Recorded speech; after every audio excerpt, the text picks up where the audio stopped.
Well, we need to know a couple of things. Number one, we need to know how the world's premier law enforcement agency managed to lose 5 months worth of text. And what's also troubling is in the text we do have, they're discussing how to avoid text being captured and secured. So what's missing is important, but also what's there is important. It is manifest bias, not just against Trump, but against his kids, against his business interests. There's a text where they hope the Trump hotel fails. That is a level of bias that you rarely see and you never see from law enforcement officers.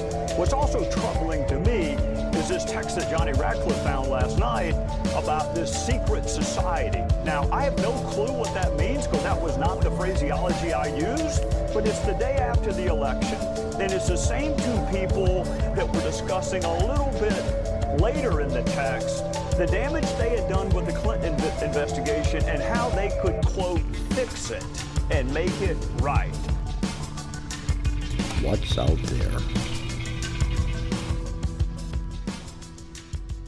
there? Good day, everyone. It's Wednesday, February 28th, last day of the month, 2018. This is What's Out There. We are on LNM Radio Network, late night in the Midlands.com, LNMRadioNetwork.com. You're also in the TuneIn Radio app. You can find us on the Paranormal Radio app and also at 101.7 WCET Columbia Talk. Wow, I'll tell you, never a dull moment when it comes to news. There's all kinds of stuff going on out there. You still got the school stuff going on, and they're pushing their agenda, and little Captain Hogg has got himself, well, seems pretty busy out there talking down the NRA and telling people not to vacation in Lauderdale. NRA's membership has spiked to a record high, I believe, and of course, Lauderdale, I don't know. Knowing, what Broward County is like, then they're probably, they might want to stay away come spring break. Or go a little higher up the coast, go to Daytona. Daytona's a good place, you don't have to go to Fort Lauderdale. Or you could go to Miami. Miami Beach is just as good. It's in Dade County, one county below it. Or Palm Beach. Palm Beach is a real nice place, too. Anyway, I'm talking about all these vacation places here, and I shouldn't be.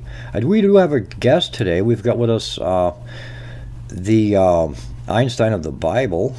Mr. Peter Kling is going to join us today, and we're going to talk about some things that have been going on with the church here lately. How are you, Peter? Very good, Barry. Thank you for having me on. Oh, thanks for being on with me. This is great. There was something I noticed here right out of the gate. Pope Francis orders the Vatican archives to reveal God's name, ending centuries of secrecy. I don't know if you've heard about this, but I'm going to brief you on it just a little bit.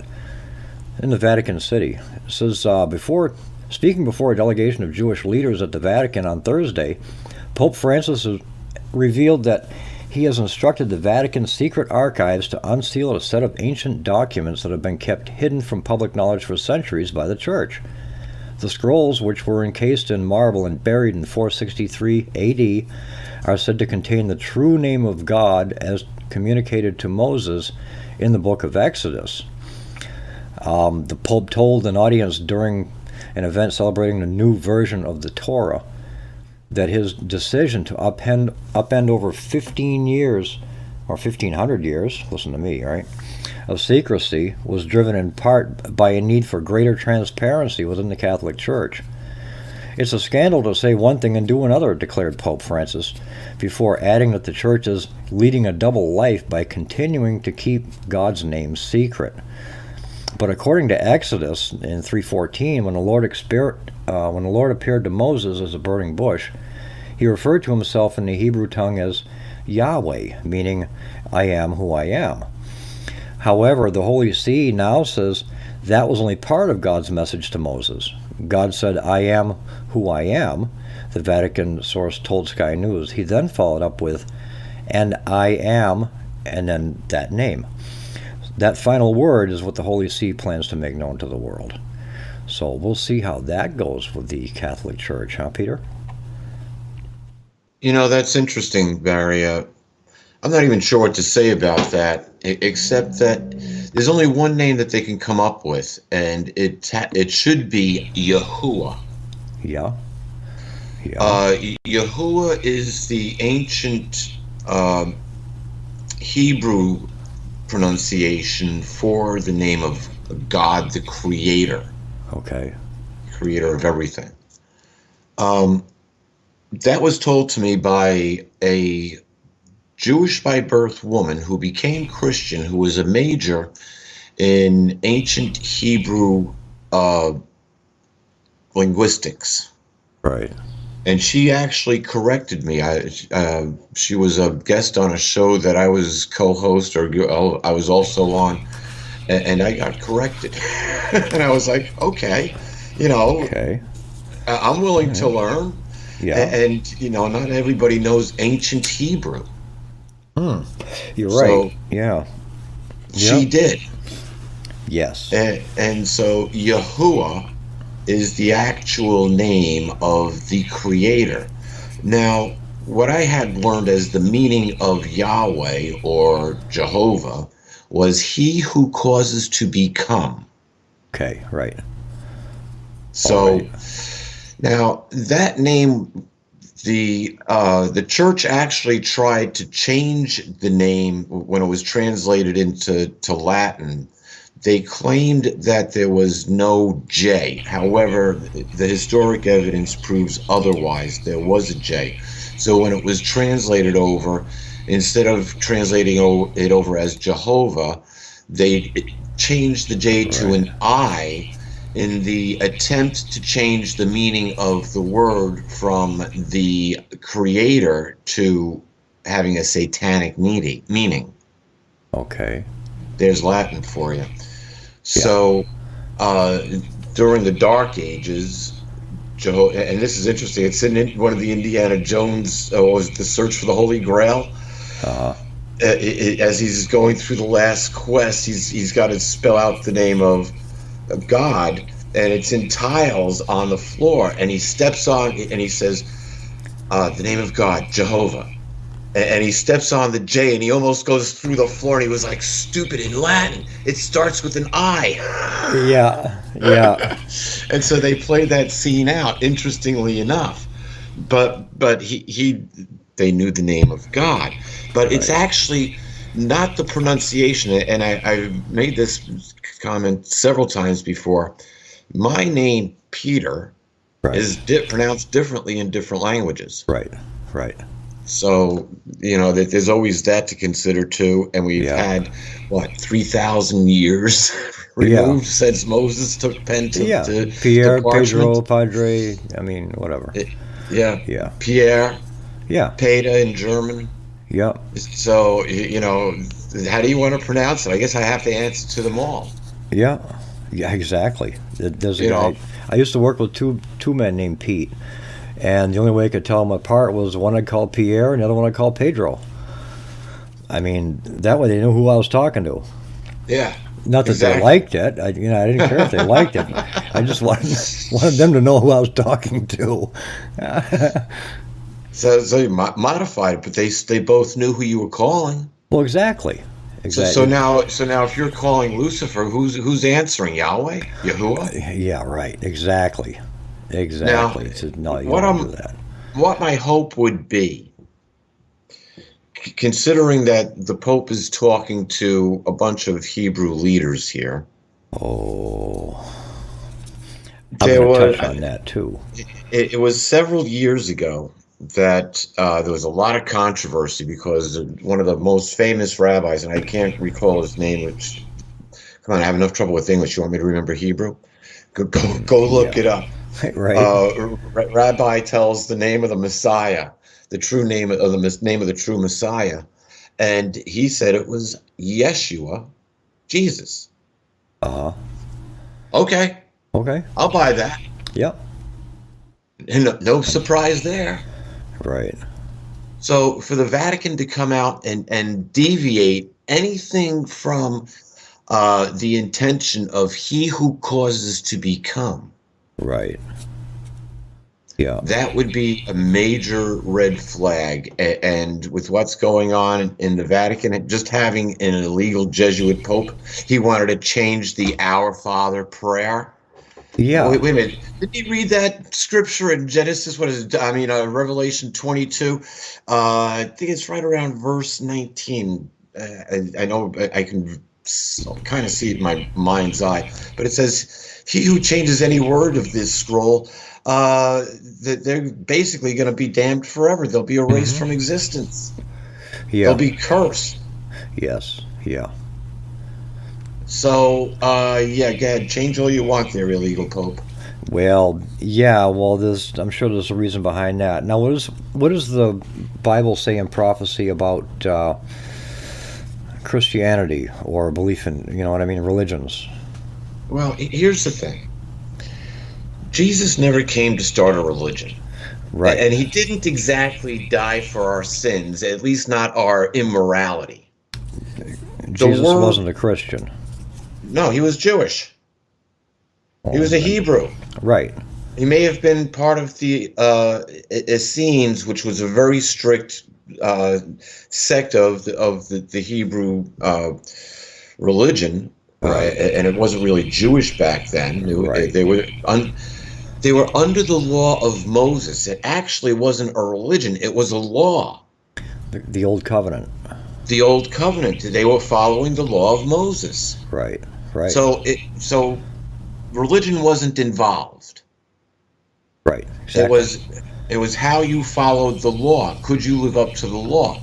And they had the scribes and the Pharisees there who were supposed to instruct them in the law, teach them the law, and teach them the prophecies. Right.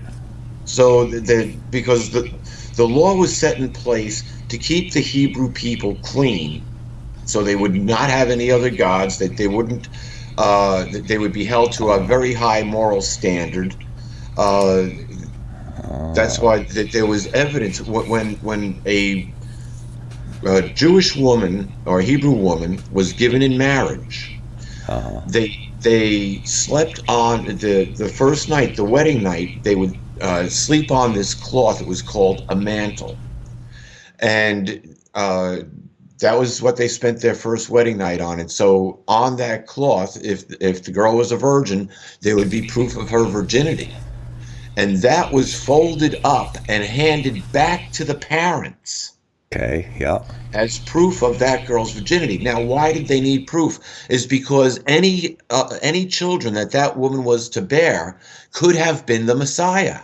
Right. And so they had to be able to track the lineage back. And indeed they can. And it's recorded in both Luke and Matthew, I think. Uh-huh. Matthew or John. Anyway, it's, with so many different things going on, to actually go back and say, yeah, it was here and here. I used to be, hey, Ma, where does it say? Right. So let's go ahead and progress a little further on this Bible thing, okay? Add to and take away and all that, and this, that, and the other, and, people of God and all that. But Dr.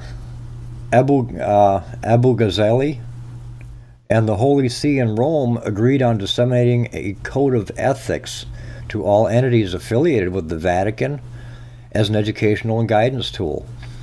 So Dr. Talal Abu Ghazali launched a global initiative aiming to bring forth joint ventures between Islam and Christianity to be drafted within a code of ethics directed at social, religious, and legislative entities and organizations. Okay? The Code of Ethics, which aims at solving major conflict in today's world caused by the misunderstanding and misinterpretation of the two religions, will select commonalities and draft them into a code of ethics that will serve to inspire and influence curricula, laws, policies, and legislation, and guide international agencies as well as media and religious institutions all around the world. Dr. Abu Ghazali and the Holy See in Rome agreed upon disseminating this code to all entities affiliated with the Vatican as an education and guidance tool. Moreover, a copy of the Code of Ethics shall be submitted to H.M. King Abdullah bin al-Hussein in order for it to become a guiding tool for curricula, media strategies, and religious preaching and sermons in mosques and churches, with copies also submitted to the Orthodox Church, Coptic Church, Al-Azhar Islamic Foundation, and to all other religious Islamic and Christian organizations. A further copy will be provided to the United Nations to serve as an inspiration in any upcoming action plans designed to bridge gaps between Muslims and Christians in the world. Imagine. Oh, the one world religion, right? Yes, absolutely. And this has been in the works for some time.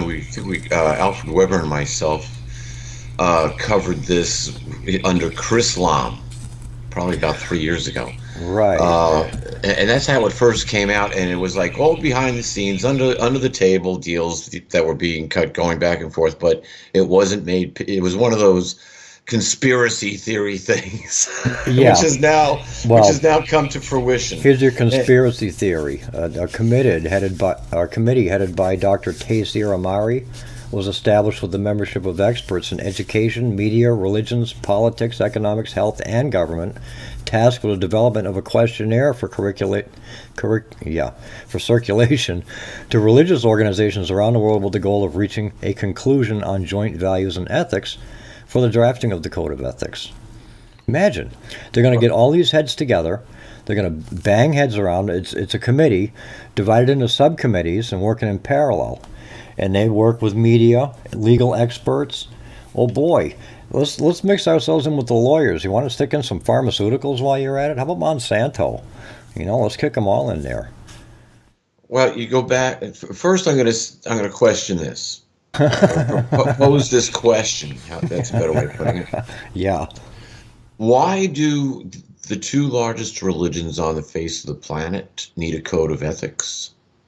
Well, because their heads are clashing. Okay.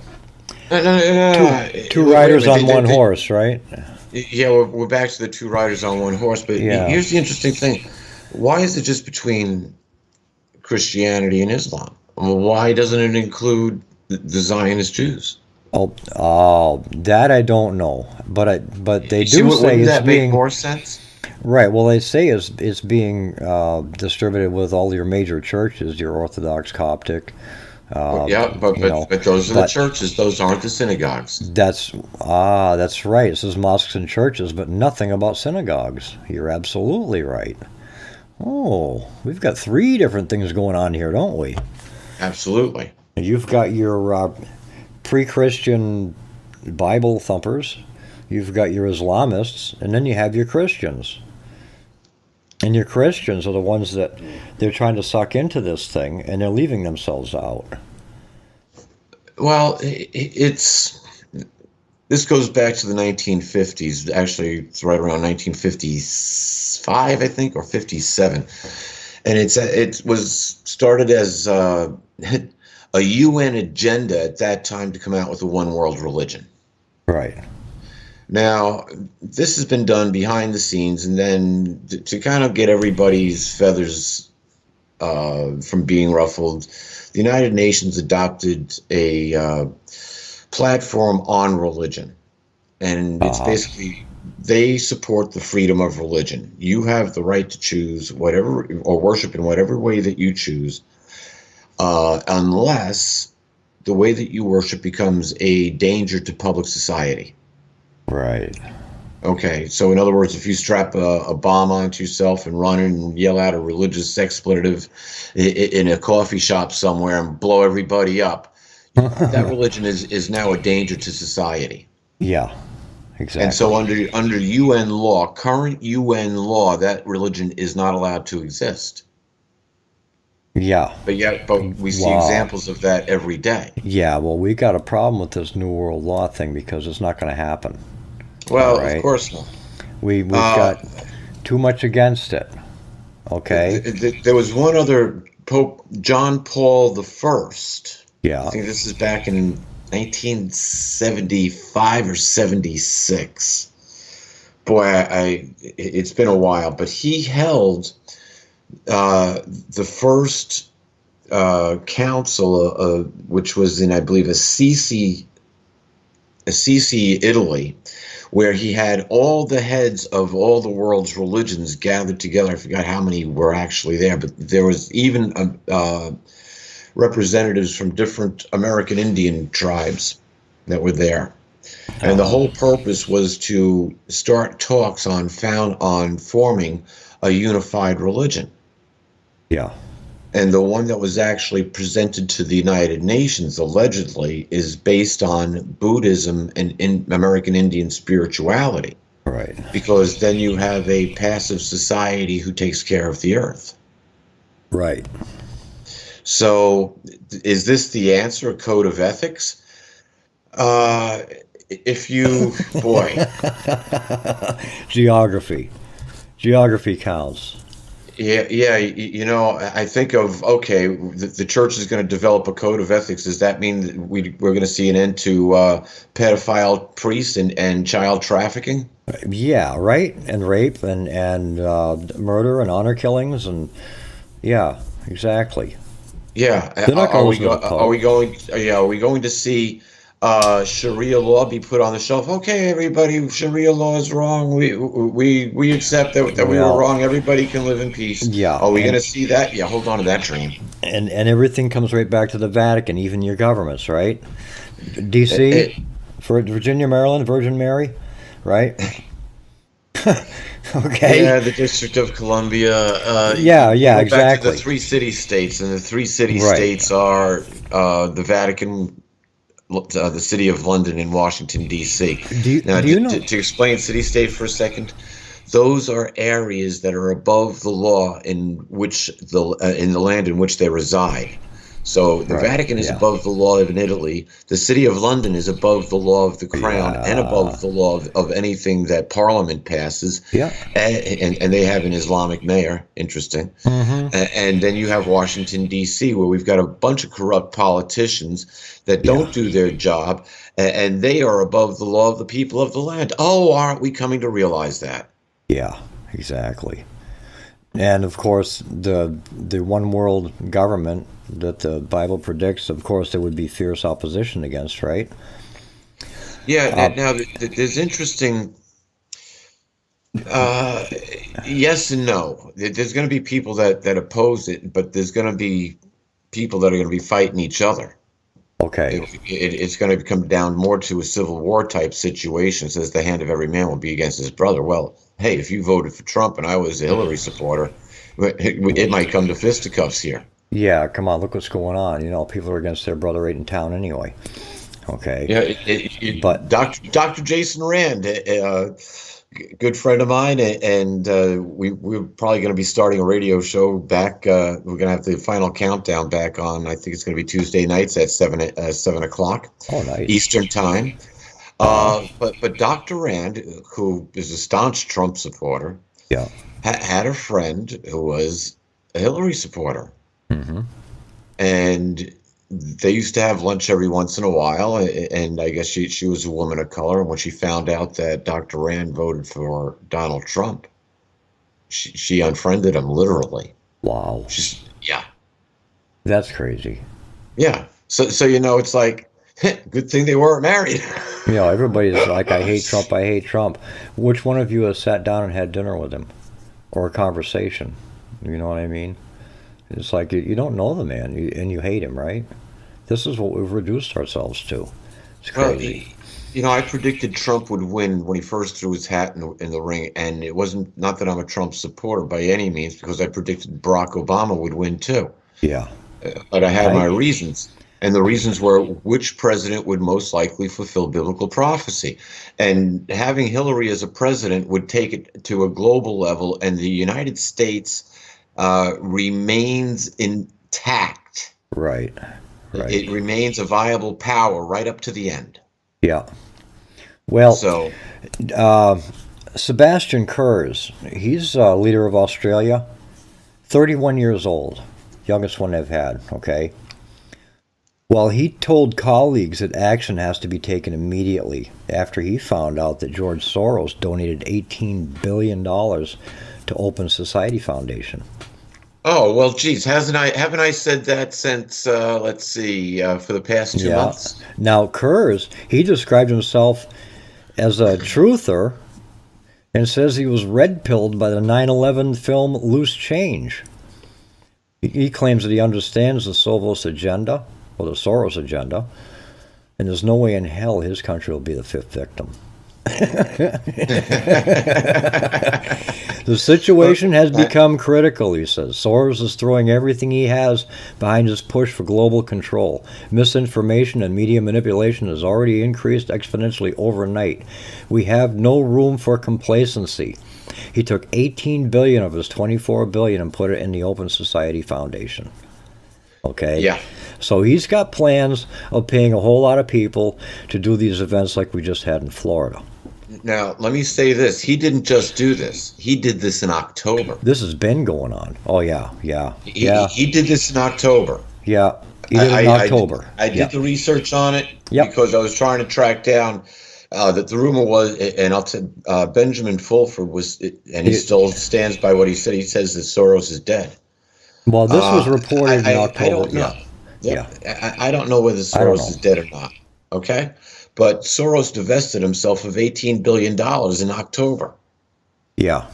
And then that false, well, it was supposed to be a false thing where he had a massive heart attack at some, I forgot where, some university that he was sponsoring or something. I forget exactly where it was. And he died shortly thereafter, but that was said to be a hoax. And the thing is, if you've got open society money going to people like CNN, MSNBC, and such, you know why the news is coming out the way it is. And actually, Jake Tapper shocked me to the core when he did the interview with Sheriff Israel, and basically laid it right in his lap and said, "You're to blame." and I was shocked. I'm like, "What? Honest reporting from CNN? You're kidding me." And the thing is, you do catch it every now and then, but you have to learn to disseminate what is what. Because every now and then they'll pop something out. They'll surprise you. It's like, this came from CNN? Really? The Inquirer, right? The Inquirer, I can't believe it. The Inquirer is publishing truth. I mean, right down to the even minute details. This is remember great. the movie Men in Black? Yeah. Where did they go? They went to the newsstand and they bought the rags there. You know, the National Enquirer and Star and all those other, the rag newspapers, gossip columns. Yeah, and that's where they got their real information from. Yeah, but and it's interesting some of the things that are put there, and you wonder about it. But yeah, there's. I want to make a point here with Soros and him divesting himself of $18 billion. If we go back and reread the presidential or the executive order that President Trump issued on 12/21/2017, which deals in human trafficking and conspiracy, it's worded in a very interesting manner, but it covers. You use the government for your own benefit, and you're essentially committing an act of treason. Right. Yeah. You're involved, and this president or this executive order starts off with, "We are in a state of national emergency." Right. Now, hold that thought. I've got to take 5. Not an issue. Let's go to a commercial break. Awesome. We'll be right back. You're listening to What's Out There. Don't go away.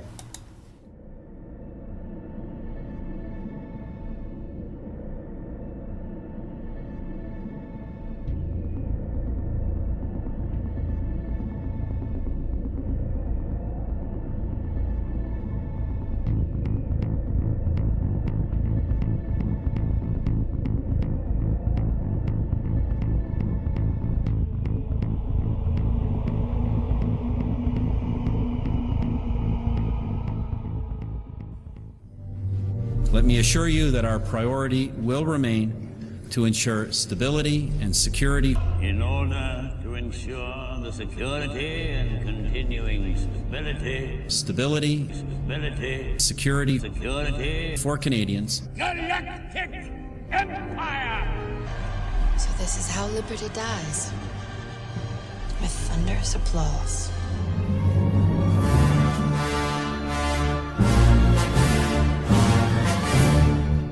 Attention LNM Radio Network listeners. Did you know that when you're on the road with limited data or Wi-Fi available, you can still listen to every minute of the LNM Radio Network by calling 605-562-4203?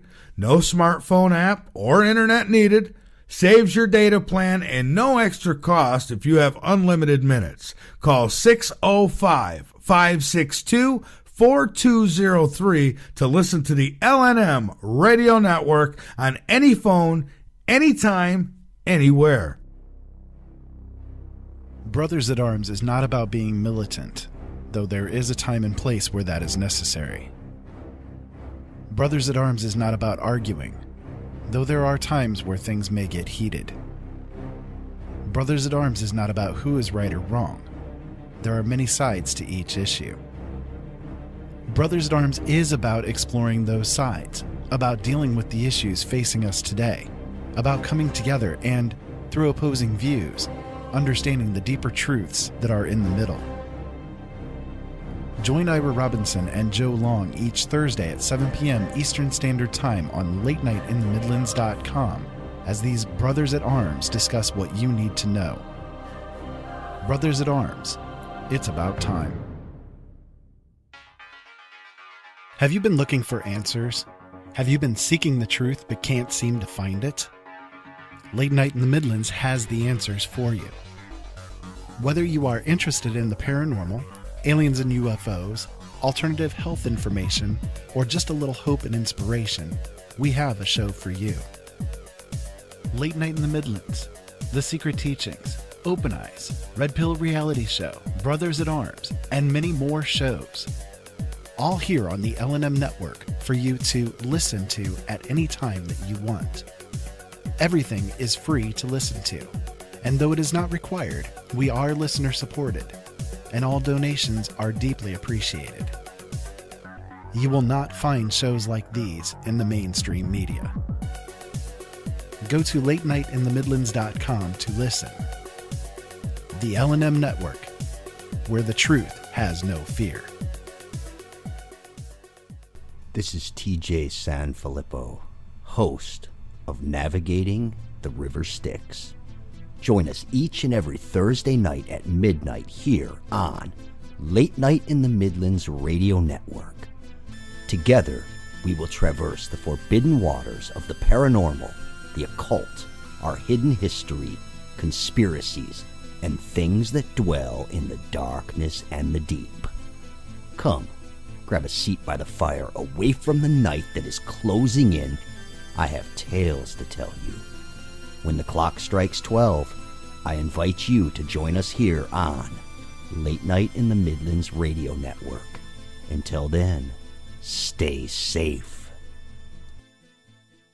The LNM Radio Network and Late Night in the Midlands depends on you, the listener. Without you, there would be no us. So help us continue to bring you the best guests with the best information and subscribe today. Information on becoming an LNM subscriber can be found at the top of LateNightInTheMidlands.com. Just click the About Subscriptions tab and become part of the family while helping the truth stay alive.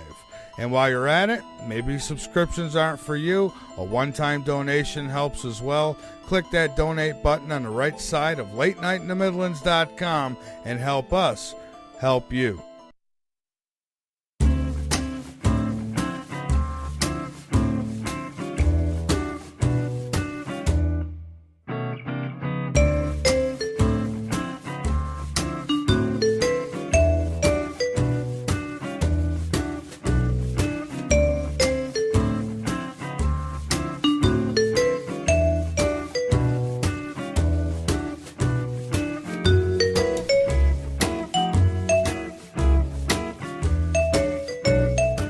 Hey, we're out here.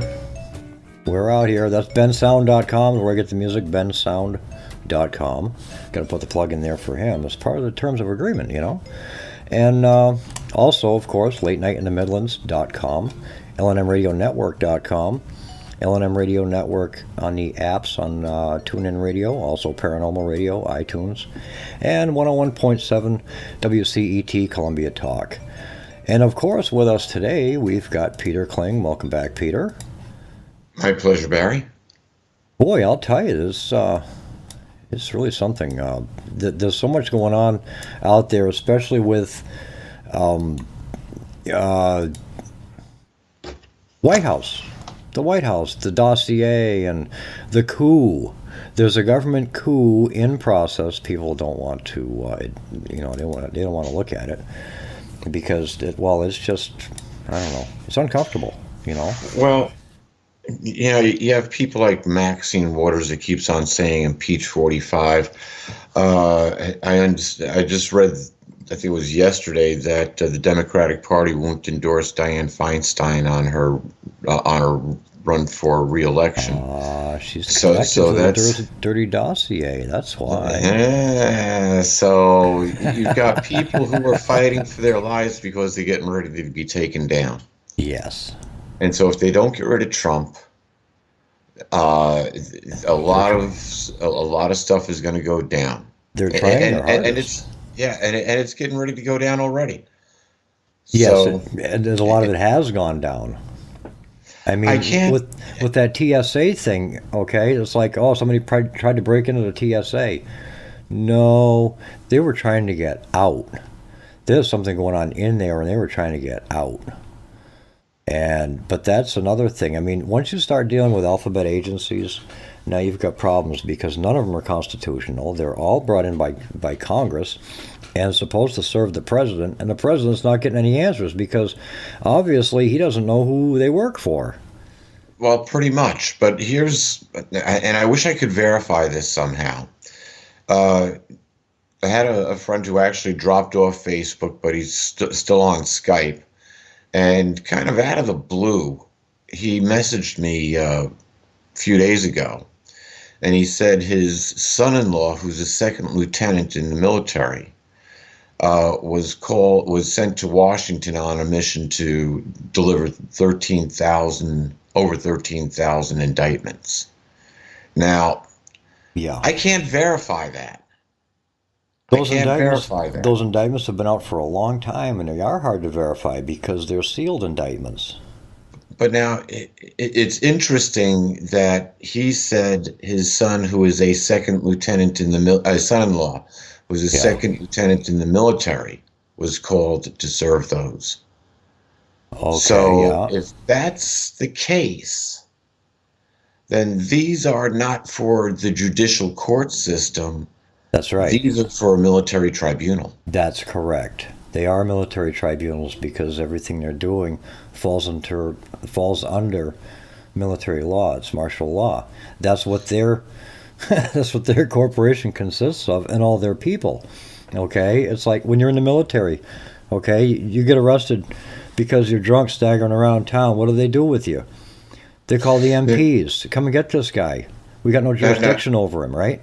Now, I want you to think about something. If there are over 13,000 sealed indictments that are going out, which means over that many people are going to be arrested eventually.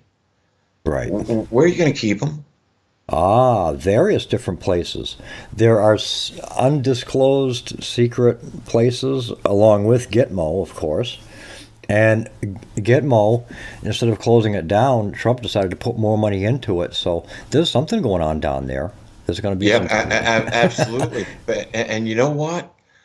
There's an awful lot of FEMA camps around the country that they can be stored in too. Well, we read Wouldn't that be poetic justice? Oh yeah.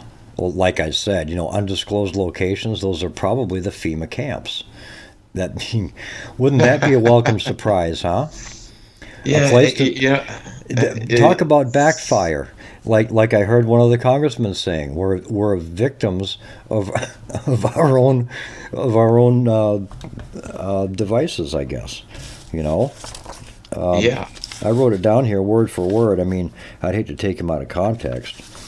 But he says we're victims of our own successes. Pretty much. And so they've been successfully corrupt for such a long time, and they've gotten to the level of committing treason, and you know, which is punishable by death. Peter, me being a godly man I am, when Barack Obama first got into office back in, 2008, right? Yeah. I didn't like it. I sat back and I said, oh boy, I don't like what I'm seeing, but we'll sit back. The NDAA went through. All these laws got passed, okay? It's like, forget it. We're being set up. They can come in your house and just say, okay, we're taking you for no reason at all, and they haul you out, okay? Yeah, and you see, that's one of the reasons I thought Barack Obama would be the Armageddon president. But now you've got Trump at the helm, all right? So all these so-called successes that the Democrats put into place, all of a sudden it turned around, it flipped backwards on them, okay? It's like, I don't know, it's like being wired for a bomb, you know, and having one of your parents holding the controls, and all of a sudden the little snitch next door who don't like you winds up with the control. It's kind of like Robespierre, who sent so many people. He sent thousands of people to the guillotine only to wind up being beheaded himself. Yeah. So. Yeah, exactly. History does repeat, right? And you know, now here we have to see how this plays out, because it appears with the executive order that was put into place, the fact that what was it? Anti-Human Trafficking Awareness Month was January, which Trump declared the whole month of January awareness of human trafficking. You know, something that he wants to see stopped. Yeah. Which is the second largest moneymaker, only behind drugs on the face of the planet. Right. Yeah. So if it's the second largest moneymaker, who's making the money? That's why all of these properties, or whatever these people who are indicted or involved in human trafficking or conspiracy against the United States, all their assets are being frozen, essentially. Right. And it's the head of the Department of the Treasury who then inspects to see what's going on and see if we should seize those assets or not. Right. And then you've got Craig Sawyer, Sawman, as one Craigslist you don't want to be on. He's a pedophile hunter, and he's been catching them. They've been catching a lot of them. The thing is that the press isn't reporting on this. And why would they? There's too much blackmail, you know, and that's what politics is all about, is who's got the most dirt on who else, you know, and who can make them jump. Can you manipulate them? Do you have control over them? If so, how can you make it work for you? And that's the way it goes all through government. And if you don't have control over them, you kill them. Yeah. They wind up committing suicide if you don't have control over them. Or they wind up being tossed out, right? It's like this sheriff down in Broward County, all right? Everybody, they're calling on him, hey, remove him, take him out. David asked him to resign. He said, I'm not going to resign. We'll take him out. And you know what would be interesting if they actually came out with the real story, or if he actually spilled the beans. Because here's something. There's always a tell. The guy's got too big of an ego. They got cop cars riding around with his pictures on them. They finally pulled the wraps off, you know. But yeah, they had him running around with his picture on them. Elect this sheriff, you know. It's like, dude, you're running a campaign on your squad cars. It's illegal. Welcome to the South. He's got too big an ego to do that. He won't admit his own mistakes. He can't. No, hold on. That's not where I'm going with this. Right, yeah. Okay. The Boston bombing. Yeah. When that happened, you know, all of a sudden there was a news flash, and I went right to CNN to see what they were saying, because they were going to be playing the government story, but they wanted, at that time they were still pretty much first on the scene.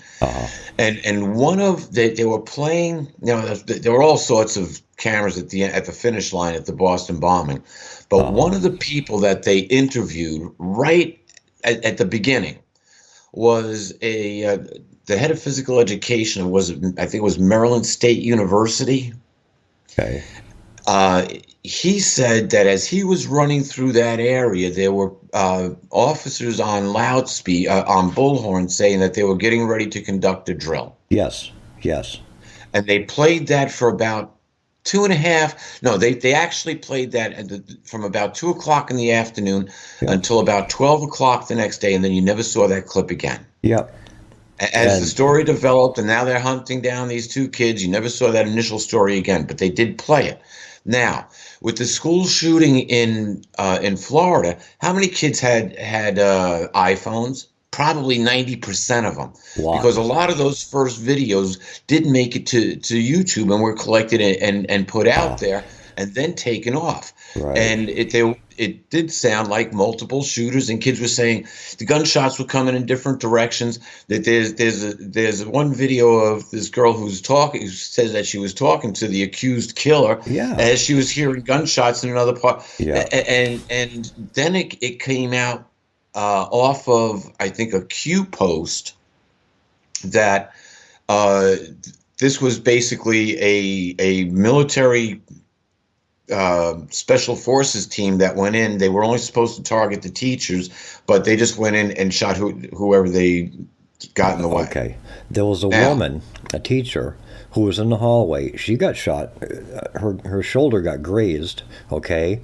But she said this man was in full black gear, full armored gear, with a gun that she had never seen before. Yes. And that's where it was linked back to special forces. It was a drill, went bad. Now here's the thing. Before people start jumping up and down and start saying, "Oh no, the military would never do that," special forces, guys, these are... No. 9/11. I've got a personal friend. Oklahoma City. Now, I've got a personal friend who was in deep in the military, made it into Delta Force. And he says that he's been on missions that he has no memory of. He said he can't tell you what went on. Yeah, no doubt. No idea. Yep, MK Ultra. Men were lost, but he has no idea what went on. Yep, I believe it. Yeah, so you're programmed, you're drugged, you're sent in, you do a job, you come back out, you're drugged again, that memory is blocked or erased, and then they send you on your merry way, and you have no memory of it. Right. He said that's the biggest thing that bothers him, because he's got like so many little fragments, but he doesn't know what was real and what wasn't real. Yeah. In certain areas, but he knows, like, he was sent out on missions and he come back without any memory of the mission. Yeah. And that would frustrate him, because he knew people got killed, but he didn't know anything that went on. Right. So, how or where or who or anything about it. And it makes you think back to the Colorado theater, okay, where that kid's father was mixed up with the... he was getting ready to testify before Congress on the LIBOR. Yes. The LIBOR thing that was going on. Yeah. And when they found the kid had no cognizant awareness of where he was. Yes, exactly. And that's what made people start thinking about Colombian devil's breath, scopolamine, the stuff that puts you out. You get robbed, never even know it, and you'll help them.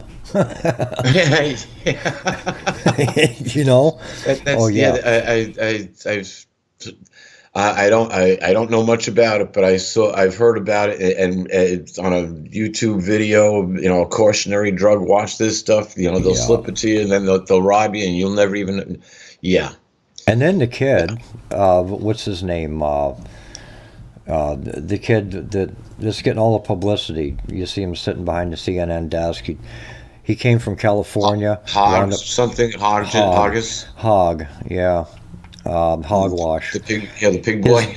His father works. They say worked ED in a past tense, for the FBI, but according to what I see, he worked in the crisis division, okay, and then again, crisis management, okay.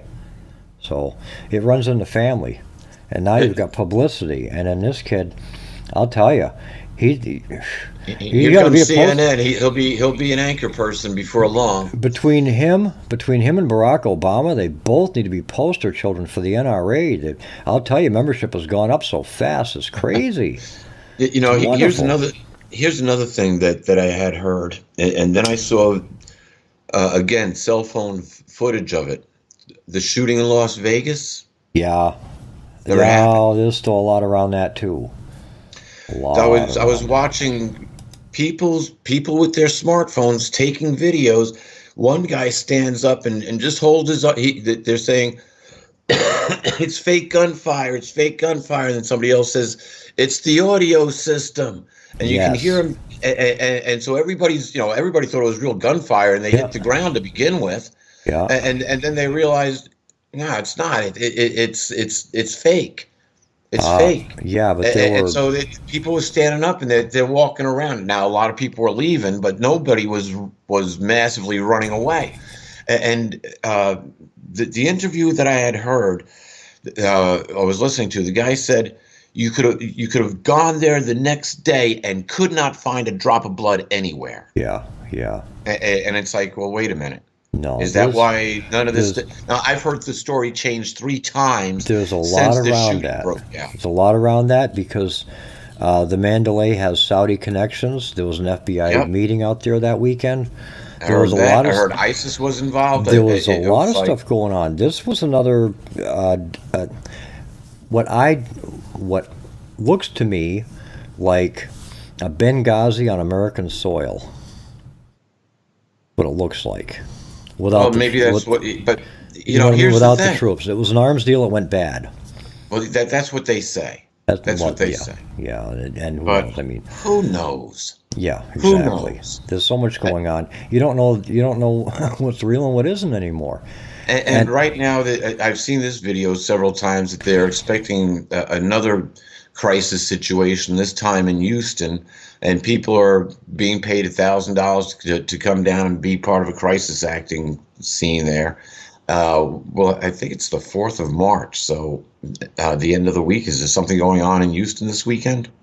No, there was a gun show last weekend, and record sales, record attendance, probably because they weren't going to do the one down in Broward County the next weekend, or the following.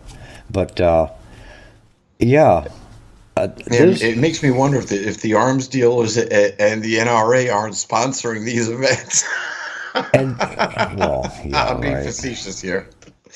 Yeah, they don't want. Nobody wants a gun grab worse than they. That's the last thing that those people want is a gun grab. But they love when the government does this stupid stuff. There was something I had bookmarked here that I wanted to go to since you mentioned it, and oh my God, I don't have any of the information right here. I mean, usually I've got pages pulled up and stuff, but.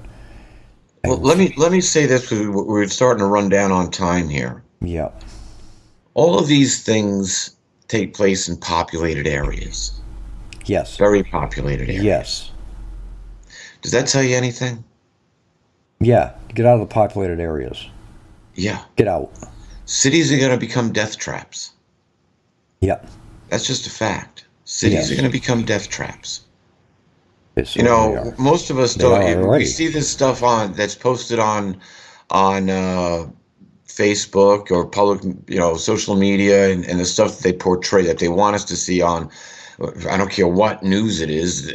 You listen to people like Sean Hannity or Rush Limbaugh who try to stay on top of this stuff. They're still giving you the word that's given to them. That they're not getting into the conspiracy end. It's like, here's the shooters. Here's the coward of Broward County down there. Broward County. Yeah, because all 4 of them but back. It's still, we don't have our cameras. We don't have our cameras, our body cameras, so we can't go in without a camera.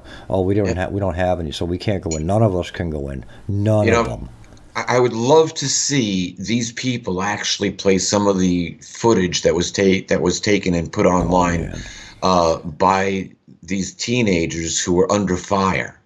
What got me was when Hogg was walking up to the guy, and then just before he started to talk to him, he said FBI. Like, FBI? Yeah, I'm with the FBI. My daddy works with him. Where did FBI come from? Is that identifying who he is, or is he pointing somebody out? You know, there are just so many. Whenever we see these things, whether somebody dies or not, it almost becomes inconsequential because of all the drama that follows afterward, and it's always politicized. Yep. Well, you've got problems within the FBI. They're under investigation now, and so is the DOJ, and they should be doing some other ones too, like Homeland Security. But FBI is under investigation. And I'll tell you, they're playing so many investigations going on now that they can't name them all. Well, they can't name any of them. They're playing there's over 20 investigations going on within the FBI and DOJ. They're playing very sloppily for people who are under investigation. You know, you have to question why some of these people are still working for the agencies. So, you know what? I don't question it. I call it a blessing and let it run. I don't question much of anything because I know things are happening. What else can we do? You know, here's my point. There's nothing we can do. Exactly.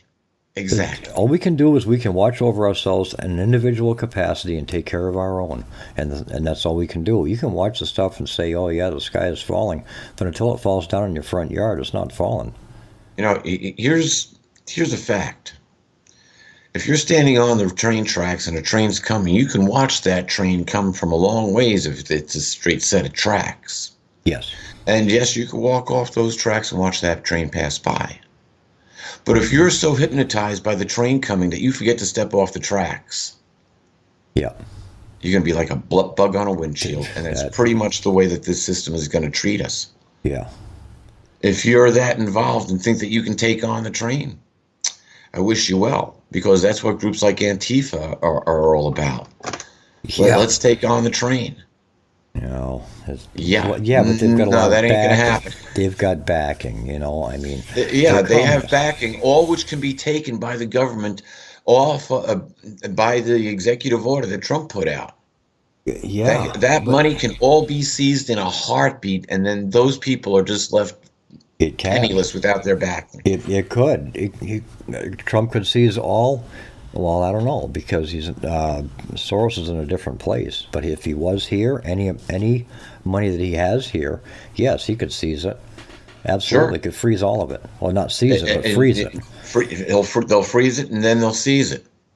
Yeah. And that's exactly, if I freeze everybody's assets, if they're on the list, and it's like, that I raised the question about the church. If it comes down to it, and the church is involved in child trafficking or pedophilia or something of that nature, that priest for that parish, right? Does the government have the right to take that church property and all of its assets? Exactly. Right. Yeah. Right. The church? No, probably not the church, huh? I don't know about the church. That's a tough one. Anyway, pop in your plug. We're down to the final couple. Pop in your plugs, I'll do mine, and we'll be out of here. Absolutely, folks. If you haven't read it already, read Letters to Earth. I lay all this stuff out there. Letters to Earth, the future is yours. The meek shall inherit the earth, and we're not going to get some burned up cinder. But we are going to go through some difficult times. And yep, things may get better, but we're dealing with forces beyond our knowledge or capabilities. So you got to watch what's going on. We got to watch this train coming. But remember, get off the tracks, and you better have a plan for it. Cities will become death traps, and we have a good time to move now. So if you're thinking about busting a move, look for more peaceful, self-sustainable areas. You don't have to move off the grid. Just get out of the way. Right. With that, I'm going to say, read Letters to Earth. The future is yours. Join me on Facebook. Love and blessings to all. Barry, thanks for having me on the show. Have a fantastic day. Listen to your show. Come on, put in that show.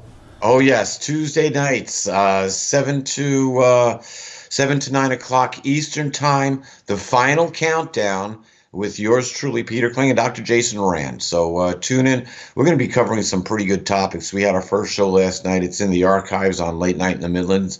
It was under the Neely's subheading, but they're going to bow out of that show. They will produce it for us.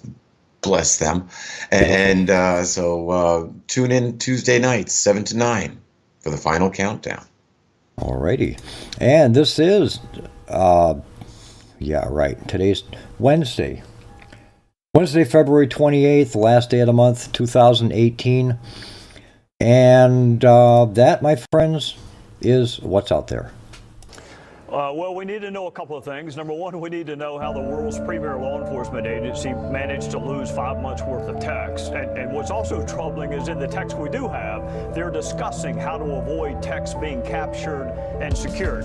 So what's missing is important, but also what's there is important. It is manifest bias, not just against Trump, but against his kids, against his business interests. There's a text where they hope the Trump hotel fails. That is a level of bias that you rarely see and you never see from law enforcement officers. What's also troubling to me is this text that Johnny Ratcliffe found last night about this secret society. Now, I have no clue what that means because that was not the phraseology I used, but it's the day after the election. And it's the same two people that we're discussing a little bit later in the text, the damage they had done with the Clinton investigation and how they could, quote, fix it and make it right. What's out there?